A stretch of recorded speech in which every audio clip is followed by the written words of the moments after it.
사랑하는 영락교회 지체들에게 주 안에서 평화 인사를 전합니다. 오늘은 2024년 2월 13일 화요일입니다. 오늘의 묵상 본문은 창세기 8장 1절로 22절까지의 말씀입니다. 오늘의 본문 말씀 8장 1절부터의 말씀은 이렇게 시작합니다. 하나님이 노아와 그와 함께 방주에 있는 모든 들짐승과 가축을 기억하사 하나님이 바람을 땅 위에 불게 하심에 물이 줄어들고 바람을 이라는 르아흐라는 그 창세 때 성령이 그 바다 위를 주행하는 그 모습이 연상이 되죠. 그래서 바람을 땅 위에 불게 하심에 성령의 역사가 물 위에 다시 일어나는 거죠. 제2의 창조의 역사다 이렇게 볼 수 있겠습니다. 가축을 기억하사 자카흐라는 말인데 자카흐라는 말이 이제 마음의 색이다 뭐 이런 말입니다. 우리 지난 주일날 우리 그 강해 설교로 보고 있는 레위기 26장에 나오는 42절에 야곱과 맺은 내 언약과 이삭과 맺은 내 언약을 기억하고 아브라함과 맺은 내 언약을 기억하고 그 땅을 기억하리라 할 때 그 자카르죠. 자카르 마음의 색이다 이런 뜻인데 이것이 단순한 어떤 뭐 인포메이션이나 리멤버의 뜻이 아니라고 그랬죠. 이 의미는 교제의 의미다, 관계의 의미다라는 것을 우리가 나누었습니다. 그 주님이 기억한다라고 하시는 말씀은 주님이 관계 안에 있다, 주님이 만나 주신다라는 거예요. 교제한다 이제 이런 의미입니다. 우리 주일날도 나누었지만 부부가 있는데 부부간에 서로를 기억한다라고 하는 의미는 부부가 서로 교제하고 부부의 관계를 이어간다라는 속에 들어있는 거죠. 물론 언약을 맺었기 때문에 결혼의 서약을 했기 때문에 부부가 됐지만 부부가 됐기 때문에 부부인 것이 아니라 부부가 돼서 살아가고 삶을 썩고 같이 마음을 합하고 어려움을 같이 헤쳐나가면서 부부가 되어가는 것이죠. 그렇게 부부가 되어가는 겁니다. 20년, 30년을 살았기 때문에 서로를 알아가고 서로 교제하고 부부의 관계 안에 있기 때문에 부부가 되어가는 것이죠. 그게 자카르입니다. 마음에 새긴다의 참뜻이죠. 마음에 새기고 새기는 거예요. 그래서 들짐승과 가축과 방주에 있는 모든 생명들을 주님이 기억하셨다라는 뜻은 뭐냐면 방주 가운데 주님이 함께 하셨다라는 겁니다. 참 방주에 그 동물들 있지, 그들 죽지 않도록 내가 기억해야지 이런 게 아니라는 거죠. 그 가운데 함께 하시고 그 방주 안에서 주님이 임재하심으로 그 가운데 함께 교제하는 생명들이 교통하는 그런 일이 있었다라는 거죠. 그래서 방주는 교회의 원형이고 천국의 원형입니다. 주님과 함께 머물고 주님과 함께 살아가는 마가의 다락방 같은 것이 주님이 함께하는 것이에요. 그곳이 천국인 겁니다. 그러니까 평화롭게 모든 생명이 연합해서 함께 머무를 수 있는 것이죠. 뭐 종류대로 다 들어와 있는데 아무리 배가 커도 그 안에 그 먹는 건 어떡할 것이며 사료는 어떡할 것이냐 뭐 이런 거에 대해서 그게 가능하냐 이러는데 주님의 섭리 가운데 이루어지는 기적적인 사건이죠. 동물의 왕국보다 저도 깜짝 놀랐는데 제가 이제 동물 다큐멘터리 보는 걸 좋아하지만 그 연못과 호숫가에 뱀이 있는데 뱀이 이제 갈수기가 되면 그 짐승들이 이제 물가로 오잖아요. 그럼 그런 걸 이제 잡아먹기도 하고 뭐 이렇게 이제 살아가는 거잖아요. 근데 먹을 게 없다. 극한 환경이 돼서 먹을 게 없다 이러면은 그 호숫가 연못에 진흙을 파고 들어가서 그 안에서 6개월이고 1년이고 때로는 2년까지도 그렇게 아무것도 안 먹고 살 수 있다는 겁니다. 습기만 유지가 되면 그 진흙 속에서 물 밑에 진흙 속에서 산다는 거죠. 물고기들도 그럴 수 있고 그 종류에 따라서 그런 걸 보고 깜짝 놀라는데 이제 그런 일들이 가능하다는 거죠. 주님이 함께 하시고 주님의 역사 가운데 있으니까 이제 그런 일들이 일어나는 거죠. 그래서 1년이란 세월을 이제 방주 속에서 같이 주님과 함께 동행하는 그 시간을 갖게 되는 겁니다. 2절에 깊은 샘과 하늘의 창문이 닫히고 하늘에서 비가 그침에 우리 7장에서도 나왔던 말씀이죠. 11절인가요? 처음에 홍수가 났던 것처럼 이 유대적인 세계관이죠. 궁창이 있고 물이 있는 겁니다. 궁창 위의 물과 궁창 아래 물로 그것을 나누어져 있는 거죠. 궁창이 열려서. 근데 아래 물과 하늘의 물과 밑에 있는 샘의 물이 다 터져서 물로 다 싹 쓸렸는데 다시 이제 주님이 궁창을 여셔서 깊은 샘과 하늘의 창문을 닫아서 다시 이제 궁창과 세계를 여셨다 이런 말이죠. 하늘에서 비가 그침에 3절에 물이 땅에서 물러가고 점점 물러가서 150불에는 줄어들고, 여섯째 달에 나왔으니까 지금 뭐 이제 1월 말부터 1월 중순부터 2월 중순에 걸치는 시기가 되었다라는 걸 이제 볼 수 있겠죠. 4절에 일곱째 달 곧 그달 11의 날에 방주가 아라랏산에 머물렀으며, 아라랏산이라고 되어 있는데, 아라랏산이라는 것은 정확히 어디냐에 대한 논란이 있어요. 아르메니아 지역에 가면 아라랏산이 있죠. 해발 5,000m, 뭐 5,100m 되는 굉장한 산이 이제 있다고 그럽니다. 그래서 그 산이다. 그리고 실제로 이 책을 읽고 있을 3,500년 된 사람들은 아라랏산이라고 받아들이고 생각한 것이죠. 아라랏산인데 정말로 그 아라랏산이었을까? 그건 알 수 없죠. 뭐 홍수가 세상을 덮고 다시 이제 물을 드러내는데 1년을 잠겨 있다가 드러나는데 어떤 산인지 알 수 없지만 또 이것이 꼭 아라랏산이 아니라고 볼 수도 없습니다. 왜냐하면 전승 가운데 아라랏산에 있었다는 그런 전승들이 계속 이어져서 그 이름이 산이 아라랏산으로 남아 있으니까 적어도 이 창세기를 읽었던 모세 시대의 사람들은 분명히 아라랏산이라고 기억하고 받아들였다는 사실을 알 수 있겠죠. 아라랏산에 그 위에 이제 높은 산이니까, 그 지역에서 제일 높은 산이니까 그 위에 이제 앉은 것이죠. 이것도 은혜죠. 예. 물이 계속 떠다니는데 처음으로 육지에 상륙한 것이 제일 높은 곳이에요. 근데 그 바다 위를 둥둥둥 떠다녔지 않았겠습니까? 근데 그것을 깔아앉다, 물이 빠지면서 깔아앉는데 딱 그 산지역, 높은 지역에 가라앉았다는 거. 제일 저지대 위에 물 위에 떠 있을 수도 있었을 거 아니겠어요? 그런데 제일 높은 곳에 앉았다는 거. 그러니까 주님이 전부 다 인도하심 가운데 섭리 가운데 이루어지는 일이다라는 걸 볼 수 있죠. 이 섭리 가운데 있지만 사람의 마음입니다. 1년 동안 안식의 시간이고 또 주님과 교제하는 시간이고 얼마나 아름답고 또 가족끼리 같이 회복되는, 열심히 배 만드느라고 방주 만드느라고 힘들었는데 서로 이제 120년간의 이야기를 되돌아보면서 가족들이 회복되고 하나 될 수 있는 어린 시절 얘기도 하고 또 안에서 이제 심심하니까 서로 뭐 게임도 하고 보드 게임도 하고 얼마든지 대화도 나누고 즐겁고 재미난 시간들을 나눌 수 있었겠죠. 그리고 주님이 함께 하시니까 마음에 평강이 있고 소망이 있고 기도하고 심령이 회복되는 그런 귀한 시간일 수도 있고, 또 마음에 따라서는 언제까지 떠다녀야 되지? 이러다 물 위에서 죽는 거 아니야? 물이 안 빠지면 어떡하지? 물이 빠진 다음에 세상에 나가서 어떻게 살지? 이런 것을 염려하고 두려워했다면 이 시간이 지옥이 되겠죠. 저도 되돌아보면 그럼 사역지, 봉사지가 이제 한 곳에서 마무리되면 그 다음 곳이 열릴 때까지 시간차가 있죠. 늘 시간차가 있습니다. 근데 지금은 이제 그런 게 많이 사라졌죠. 주님과 동행하면서 훈련을 받고 이제 믿음이 쌓여서 그런 게 좀 덜해졌는데 처음에는 그런 시간들이 굉장히 두려웠어요.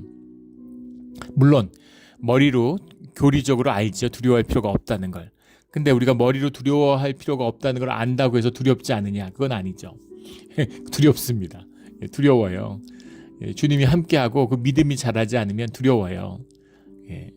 또 믿음이 자라나도 그 두려움을 이기는 것이지 두려움 자체가 아예 없는 것은 아닙니다. 그게 아예 없다고 그러는 것은 거짓이죠. 주님을 믿고 주님이 어떤 분인지 알고 주님의 말씀 가운데 살아가기 때문에 그게 삶에 큰 문제가 안 된다는 걸 이제 몸으로 아는 것이죠. 그래서 그 기간과 기간 사이가 있는데 그 기간 사이가 축복의 시간이에요. 안식의 시간이고 정말 주님 안에서 모든 게 회복되는 시간이죠. 치유받고 회복되고 말씀의 의미를 새기고 또 새로운 소망을 가지고 주님께 기도하는 또 그런 일들을 만들어가는 시간이죠. 얼마나 복되고 좋은 시간입니까? 평강가 있고 여유가 있고 그동안 못 만났던 사람들도 만나고 여행도 하고 좋은 시간이 될 수 있잖아요. 근데 그 시간에 앞으로 뭘 하지, 어떻게 하지, 막 왜 그럴까요? 내가 결정해야 되니까 그런 거죠. 내가 찾아야 되니까. 그러면은 이제 지옥이 되고 힘든 겁니다. 저희 조카가 미국에서 대학을 졸업하고 지금 뭐 직장 가지고 이제 잘 직장 생활하고 잘 살고 있어요. 근데 그 대학을 졸업하고 직장에 취직하기까지 몇 달이 걸렸어요. 한 5, 6개월 걸렸던 것 같아요. 정확한 시간은 기억이 안 나는데. 근데 그 시간을 얘가 너무 힘들어 하는 거예요. 얘도 물론 이제 신앙이 있는 아이죠. 그리고 성경도 읽고 뭐 이러지만은 믿음이 연약한 거죠. 너무너무 힘들어 하는 거예요. 외출도 안 하고 방 안에서 이제 틀에 박혀가지고 힘들어 한다 그러더라고요. 그래서 제가 전화 통화하면서 하나님이 주신 일생의 선물이다. 이런 때가 없다.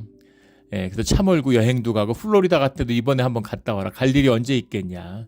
미국도 이렇게 돌아다녀 보고 큰 나라인데 대륙 횡단도 한번 해보고 캐나다 같은 데 가서 밴프 뭐 이런 데 있지 않습니까? 캐네디안 로키 이런 것도 한번 가서 보고 지금 아니면 기회가 없다. 한번 이렇게 쭉 좋은 시간을 가지라고 그러는데 못 가는 거죠. 여행 못 가는 겁니다. 예.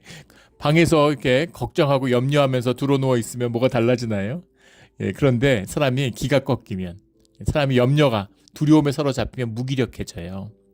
마귀들이 세상에 늘 겁주는 거잖아요. 너 죽는다고 겁주는 거예요. 겁을 먹으면 사람이 무기력해집니다. 겁을 주는 거죠.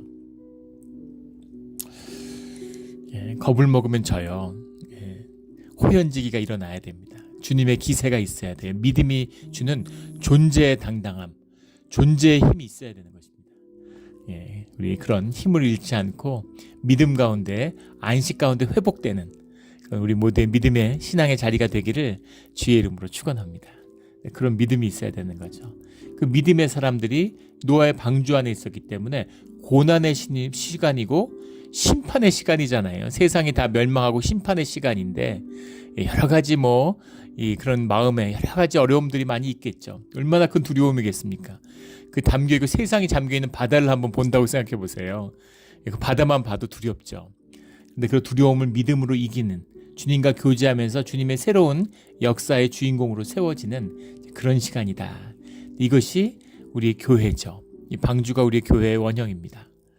세상이 심판 가운데, 세상이 점점 어지러워져요. 정말 있을 수 없는 일들이 일어나고 증오와 미움이 정말 마귀들이 정말 흥황하는 시대입니다. 그러나 우리는 교회를 지키고 교회 가운데서 믿음을 지키는 거죠. 주님의 새로운 생명의 씨앗을 잉태하고 준비하는 그 공간이 교회가 되어야 되는 것입니다. 한 2주 됐나요? 미국의 한 청년인데 아버지를 살해했어요. 살해한 이유가 아버지가 연방 공무원인데 아버지가 딥스테이트라고 음모론이죠. 정부 안에 정부가 있어가지고 세계를 지배하는 비밀 정부가 있다. 이런 허무맹랑한 이런 인터넷 같은 데 떠도는 얘기예요. 근데 이런 얘기를 세상에 교회 다닌다는 교인들이, 주의 자녀라는 사람들이 쏘가 넘어가지고 미국의 에반젤리칼 이런 거잖아요. 그건 이름만 기독교지 사실은 기독교라고 할 수도 없는 정말 부끄러운 모습이죠. 윤리도 정결함도 다 잃어버린, 교회도 안 다니고 타락했는데 무슨 근거로 그러는지, 세상에 복음은 자기들이 다 갖고 있는 것처럼 이단의 무리죠. 정말 마귀의 무리들이에요. 그런데 그런 딥스테이트 이런 걸 주장하는 겁니다. 그래서 이제 지금 집권당의 재선을 아버지가 돕고 있다, 비밀리에. 그래서 아버지를 처단한 거예요. 더 충격적인 건 그것을 유튜브에 공개하고 생중계했습니다. 미국이 난리가 났죠. 인륜을 저버리는, 인간도 아닌 거죠. 이념에 쏟고 거짓에 쏟으니까 아무리 거짓과 이념에 쏟아도 어떻게 자기 아버지를 죽이고 그거를 인터넷에 공개하고, 제가 딥스테이트에 봉사하는 아버지가 그런데 봉사하기 때문에, 그런 고위직도 아니라고 그래요. 신원을 밝혀지진 않았지만 그런 딥스테이트를 할 만한 초고위 공무원들도 최고위직에 있는 공무원도 아니라는 겁니다. 정말 그게 이유였겠어요. 뭔가 숨어있는 거짓이 많겠죠. 근데 정말 참담한 겁니다. 짐승도 하지 않는 짓을 하는 거예요. 이 인간의 죄성, 인간의 죄악입니다. 지금 우리가 그런 세상을 살고 있어요. 그 텍사스에 있는 그 큰 교회죠. 아주 대형 교회인데, 그것도 지난 주중에 있었던 일이잖아요. 30세 여자인데, 아이였는지 아이가 자식이었는지 모르겠는데 어린아이의 손을 잡고 들어온 사람인데 권총을 교회 안에서 쏘아서 난리가 났죠. 그래서 경찰하고 총격전 끝에 이제 사망하고, 애도 총격을 입어가지고 중태에 있다. 그래서 아직 자기 자식을 데려온 건지 납치하는지 알지 못하겠지만 정말 비극적인 세상입니다. 있을 수 없는, 상상도 할 수 없는 세상이에요. 신기한 건 미국의 총이 4억 정이고 1년에 그 6천 명씩 총에 맞아 죽어도 교회 안에 총기 사건이 없었습니다. 근데 몇 년 전에 총기 사건이 한번 있어서 굉장한 충격을 줬죠. 주님의 예배가 성령 가운데 지켜지는데 주님의 임재가 없고 교회가 타락하고 망하니까 그러니까 이런 일들이 벌어지는 거예요. 말할 수 없는 악이 극성을 부리는 세상입니다. 허무맹랑한 거짓의 사람들이 놀아나는 세상이에요. 이런 세상일수록 교회가 회복되고 진짜 교회가 돼야 되는 것이죠. 방주가 세워져야 되는 겁니다. 그런 믿음을 지키고 선함과 진실함과 정결함을 지키는 우리의 교회가 되기를, 공동체가 되기를, 몬트레 영락교회가 되기를 주의 이름으로 축원합니다. 6절에 40일을 지나서 노아가 그 방주에서 창문을 열고 40일을 지나서라는 것도 이제 아주 성경적인 표현이죠. 땅의 시간, 땅의 충분한 시간. 4 곱하기 10이잖아요. 땅의 숫자 10과 땅의 숫자 4가 만나는 40일이라는 건 땅의 고난의 완성 이런 의미를 가지고 있죠. 7절에 까마귀를 내놓음에 까마귀가 물이 땅에서 마르기까지 날아 왕래하였더라. 그래서 까마귀를 내놓는데 사람이 할 일을 하는 거죠. 이게 신앙의 모습을 보여주는 거예요. 하나님이 다 알아서 하는데 하나님이 물 빠졌다 나가라 할 때까지 기다리는 것이냐. 물론 주님이 나가라 그럴 때 나가야 되는 거죠. 하지만 본인의 또 궁금하고 알아보는 거죠.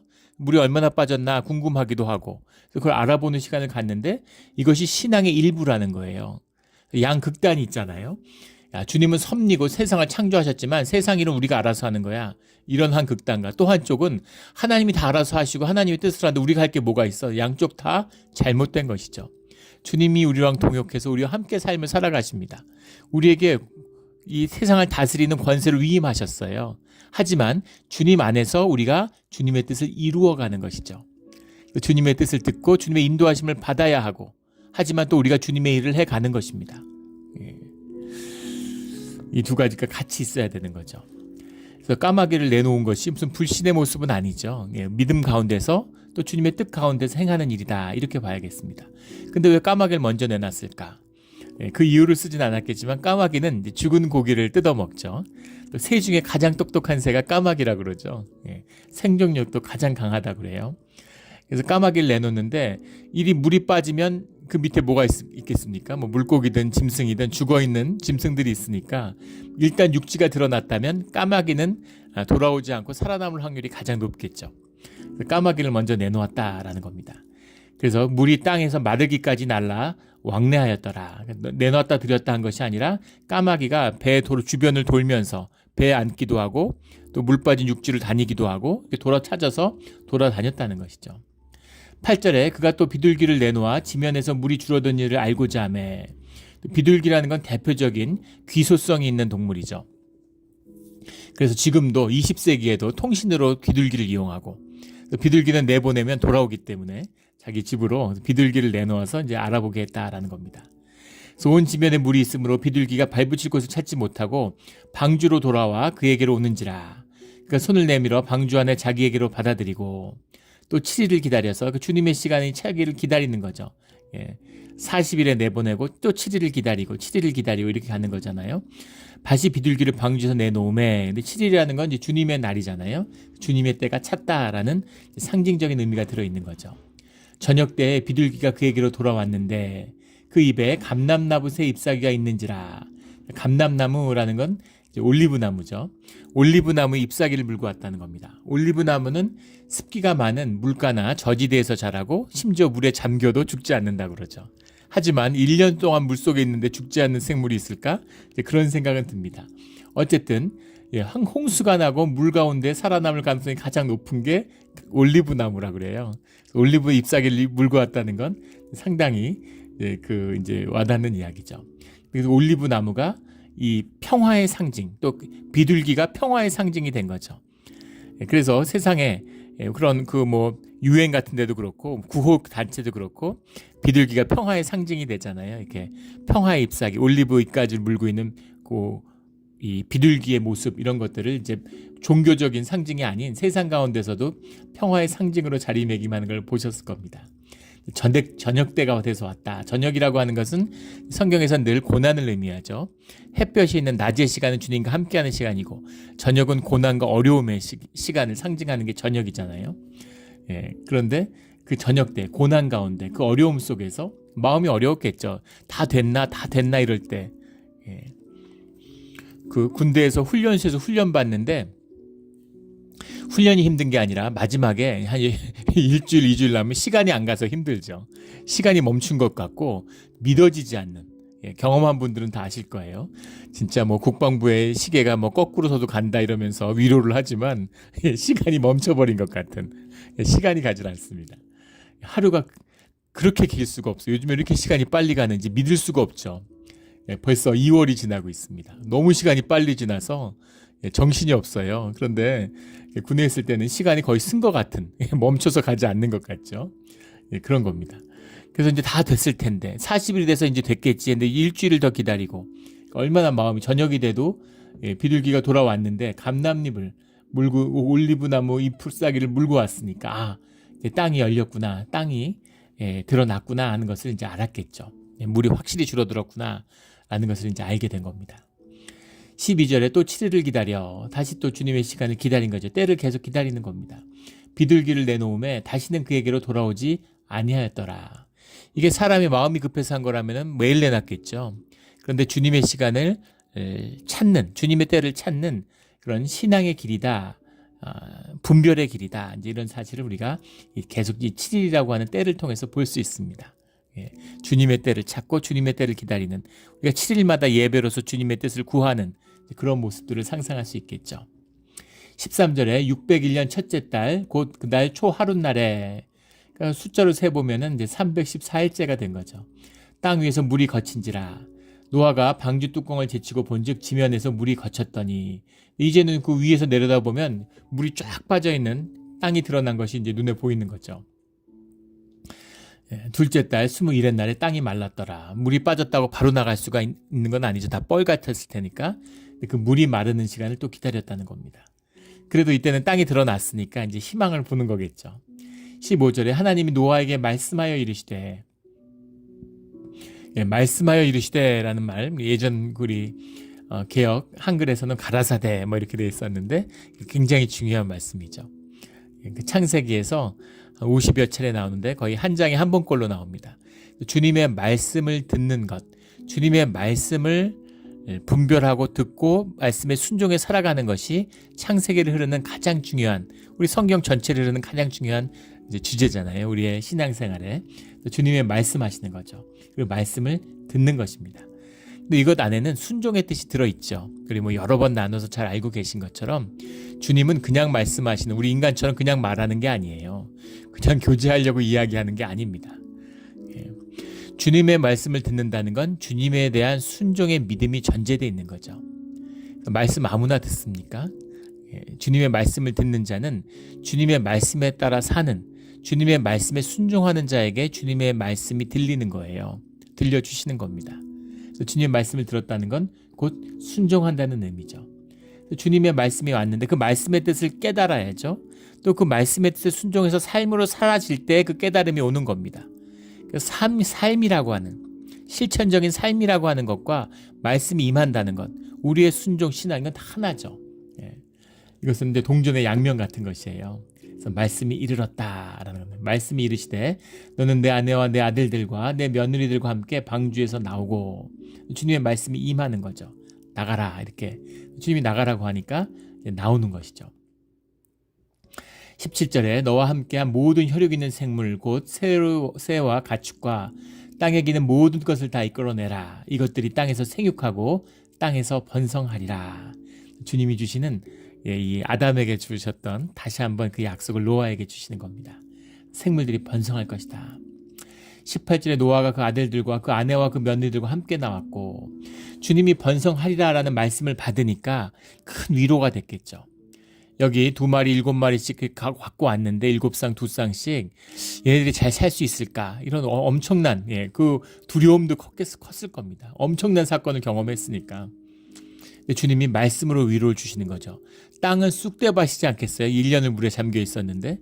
근데 그 가운데 너희가 기억하는 새로운 그 번성하는 땅의 모습, 이걸 주님이 다시 이루겠다고 말씀으로 위로를 주시지만, 이 말씀은 우리에게 있어서는 시간차가 있으니까, 땅의 시간, 우리가 시공이라고 하는데 꼼짝없이 묶여 있잖아요.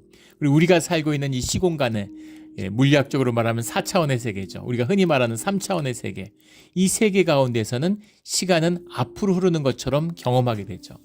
물리학자들은 수학적으로 풀어보면 시간이라는 것은 미래로만 흐르는 그런 시간이 아니라는 거 아니에요. 그런 어떠한 해도 없다는 겁니다. 미래와 과거로 동시에 흐르고 있다는 거죠. 그래서 엄밀하게 말하면 미래도 과거도 없다는 거죠. 우리는 현재만 경험하고 있는 거예요. 시공 안에 갇혀 있으니까. 우리가 개념적으로 미래를 상상하고 미래라는 걸 이해하죠. 수학적으로. 그래서 개념적으로 받아들이고 있는 거예요. 그리고 우리가 현재에서 경험하는 것을 통해서 시간이라는 것을 미래에서 과거로 흘러나가는 것처럼 시간을 경험하고 있는 거죠. 그래서 우리가 미래와 과거를 얘기하는 거지, 주님 안에는 미래와 과거가 없죠. 그래서 주님의 말씀이 임할 때 우리는 그것을 미래에 대한 하나님의 확신과 위로로 받아들이는 겁니다. 그건 우리에게 그런 것이죠. 하지만 주님이 그 역사를 번성하리라 라고 말씀하셨을 때 이미 번성이 된 거죠. 주님의 뜻 가운데 이미 이루어졌으면 이루어진 겁니다. 그래서 성경에 보면 주님의 말씀은 모두 다 과거형으로 쓰여 있어요. Prophetic Future Form이라고 그러는데, 이미 성취된 사건이기 때문입니다. 번성할 것이다가 아니라 번성했다, 이렇게 말씀하시는 거예요. 이미 성취된 사건이다. 주님의 말씀을 받는 것이 중요한 겁니다. 하늘에서 뜻이 이루어지는 게 중요한 거예요. 그 뜻이 이루어지면 우리가 기도를 통해서 그 뜻이 땅에서 이루어지게 해달라고 기도하는 거죠. 우리는 땅에 속해 살아가니까 우리에게는 그것이 땅에서 이루어지는 게 중요한 거잖아요. 그게 중요한 거. 그래서 그것을 위해서 기도하는 것입니다. 주님의 말씀이 임하는, 번성하리라 라는 말씀이 임했으니까 그 말씀이 성취되고 이루어지는 것이죠. 노아가 그 아들들과 그 아내와 그 며느리들과 함께 나왔고, 18절에 19절에 땅 위의 동물 모든 짐승과 모든 기는 것과 모든 새도 그 종류대로 방주에서 나왔더라. 이끌어내라 하는 주님의 말씀처럼 다 이렇게 나오는 거예요. 탈 때는 아담이 제일 늦게 탔겠죠. 노아가 제일 늦게 탔겠죠. 내릴 때는 노아가 제일 먼저 내리는 겁니다. 그럼 따라서 쭉 따라 내려서 알아서 살 길들을 다 찾아 나가는 거죠. 주님의 뜻 가운데 섭리가 이루어지는 것을 보게 되는 겁니다. 20절에 노아가 여호와께 제단을 쌓고 모든 정결한 짐승과 모든 정결한 새 중에서 제물을 취하여 번제로 제단에 드렸더니, 제단이라는 게 미즈베아호라는 말인데 높다라는 말입니다. 우리 영어의 알타라는 것도 이제 그 라틴어의 아터스 정확한지 모르겠는데 그것도 이제 높다라는 뜻에서 이렇게 온 것이죠. 제단에 쌓았는데 정결한 새 중에서 제물을 취했다. 자바흐라는 말인데 제사를 제단에 쌓았다라는 게 이제 동물을 잡았다, 사륙했다, 이런 이야기죠. 근데 우리 제단이라는 것이 이제 노아에서 처음 시작했다라고 얘기하지만 우리 가인과 아벨의 제사가 나오잖아요. 제사라는 것이 주님을 만나는 이제 그런 모습으로, 아담은 제사를 지내진 않았겠죠. 에덴 동산 주님과 함께하고 있으니까. 하지만 우리가 타락한 육신으로 이 땅에 살아갈 때 영이신 주님과 분리되어 있는 그 영이신 주님과 교통하고 만나는 그 시대의 방법이 제사였다라는 사실을 보게 되는 거죠. 이건 형식이죠. 마음의 형식을 담은 거예요. 저희 때는 미팅이라는 걸 했습니다. 대학에 가서나 미팅을 했고, 일반적인 학생들은 좀 빨리 자란 웃자란 학생들, 그런 아이들은 중고등학교 때도 미팅을 했어요. 근데 중고등학교 때 빵집에서 미팅을 했죠. 그 팥빵, 곰보빵 이런 거 하고 우유하고 딱 쌓아놓고 사이다 이런 거 하고 빵 먹으면서 335 앉아가지고 이제 얘기를 하는 미팅을 했습니다. 요즘엔 아무도 그런 짓을 안 하죠. 요즘에 한국도 그렇고 세상에 누가 그런 식으로 데이트를 하겠습니까? 그 시대의 모습인 거죠. 근데 주님이 그 시대에 허락하는 주님을 만나는 방식이었다는 겁니다. 그래서 이 제사의 형식이 절대적인 것은 아니지만 그렇다고 결코 소홀히 할 수 있는 것이 아니죠. 왜냐하면 그 모든 하나하나에 마음이 담겨 있기 때문입니다. 그 결혼 기념일이 돼서 와이프한테 꽃을 사갖고 가는데 그 꽃을 길에 가다가, 요새 뭐 길에도 꽃 파는 사람이 많잖아요. 그런 거 하나 이렇게 툭 사갖고 가는 그런 사람이 있겠습니까? 예, 꽃집에 미리 예약을 하고 정성스럽게 만들어주고 가능하면 가장 예쁜 꽃다발을 사려고 하겠죠. 마음이니까. 마음을 담는 것이니까. 그래서 제단을 쌓고 또 정결한 짐승, 우리 실장에도 나왔지만 정결한 것과 부정한 것을 나누어서 실었죠. 예, 그래서 그 정결한 것은 7씩, 부정한 것은 2씩 했으니까 정결한 것 중에서 그런 그 제단의 동물들을 잡아서 드린 거죠. 21절에 여호와께서 그 향기를 받으시고, 예, 지금 정확한 단어가 기억이 안 나는데 레이아흐 이런 단어입니다. 근데 이게 이제 스멜이에요. 영어로 냄새 맡았다 이런 얘기인데, 예, 우리 예전에 흠향했다는 건 전형적인 유교식 표현이죠. 주자가래에 나오는. 예, 제사의 음식을 왜 올리느냐라고 하니까 이제 주자가 오직 흠향한다 이렇게 얘기해서 이제 흠향이라는 표현이 우리 유교 문화를 타고 남아 있는 것이죠. 향기를 받으시고, 더 좋은 번역인 것 같아요. 예, 주님이 무슨 오감이 있어서 냄새 맡고 이러시는 거 아니죠. 영이신데. 그런데 당연히 먹지도 않겠죠. 그런데 그 정성으로 드린 정성을 받으셨다는 겁니다. 예, 그 정성을 받으심으로 주님이 받으시니까 제사가 성립되는 것이죠. 그 중심에 이르시되 내가 다시는 사람으로 말미암아 땅을 저주하지 아니하리니. 그 중심에 이르시되, 주님이 그 중심에 이르신 걸 어떻게 알고 기록을 할까? 내 중심이 이렇다고 말씀하셨을까? 예, 그 중심에 이르시되라는 게 유대적인 표현이 히브리적인 표현입니다. 굳센 결심을 의미할 때 내가 마음의 중심에, 예, 마음속 깊이 새겼다 이런 뜻이죠. 예, 우리말로 하면 마음에 새겼다 뭐 이런 말. 그런 것처럼 중심에 이르렀다라는 건 굳게 결심했어라고 하는 히브리식 표현입니다. 내가 다시는 사람으로 말미암아 땅을 저주하지 아니한다. 사람이 잘못해서 땅이 저주를 받고 동물들이, 짐승들이 저주를 받았는데, 이제는 그 사람의 죄로, 여기서 말하는 사람으로 말미암아라는 건 원죄를 의미하는 거죠. 원죄로 말미암아서 죄성을 갖게 된 육신을 갖고 사니까 육신에 따라 살면 타락한 삶이 나오죠. 근데 그것으로 인해서 땅을 더 이상 심판하지는 않는다라는 겁니다. 이는 사람의 마음이 계획하는 바가 어려서부터 악함이라. 내가 전에 행한 것 같이 모든 생물을 다시 멸하지 않으리니. 그것으로 인해서 세상을 심판하는, 예, 원죄로 세상을 심판하시지는 않겠다라는 주님의 결심을 말씀하시는 겁니다. 땅에 있을 동안에 심음과 거둠과 추위와 더위와 여름과 겨울과 낮과 밤이 쉬지 아니하리라. 주님의 섭리 가운데 세상에 살아가는 이 생명의 이 섭리, 이 순환, 이것이 멈추지 않을 것이다 라고 하는 주님의 말씀이고 주님의 약속입니다. 제사를 통해서 주님의 마음을 받은 것이죠. 그래서 주님의 새로운 창조가 시작되는 거예요. 주님이 원죄로 세상을 심판하는 것이 아니라 그 심판을 주님이 받으심으로, 예수님이 십자가에 못 박힘으로 그 희생제물이 됨으로 그 죄를 씻으시는 영원한 단 한 번의 제물이 되어 주셨죠. 주님이 이때 그 결심을 우리에게 말씀하여 주시는 거죠. 그래서 십자가의 예표와 같은 그런 말씀입니다.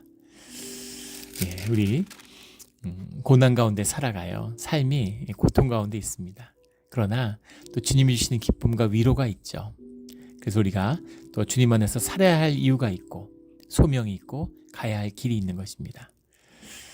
주님 안에서 그 길을 끝까지 가는 믿음과 순종의 길을 가는 우리의 삶과 신앙의 길이 되기를 예수 그리스도 이름으로 축원합니다.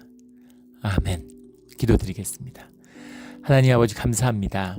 이 심판의 때에도 주님의 보혈로 덮어주시고 눈동자처럼 지켜주시는 주님의 은혜에 감사드립니다. 어떠한 어려운 길을 갈지라도 인생에 어떤 힘든 시간이 있을지라도 주님이 함께 하시기에 주님과 교제하며 주님을 알아가는 그 기쁨이 우리의 심령에, 우리의 생명에 가장 큰 유익임을 이제는 압니다. 주님, 이 기쁨을, 이 즐거움을 영혼 가운데 결코 놓치지 않는, 누리며 살아가는 우리 모두가 되게 하여 주시옵소서. 또 방주와 같이 주님이 함께 하심으로 고난 가운데, 그 고난 가운데 주님의 생명을 지키는, 구속을 지키는 그런 우리 몬트레 영락교회가 되기를 소원합니다. 감사하며 예수 그리스도 이름으로 기도드렸습니다. 아멘.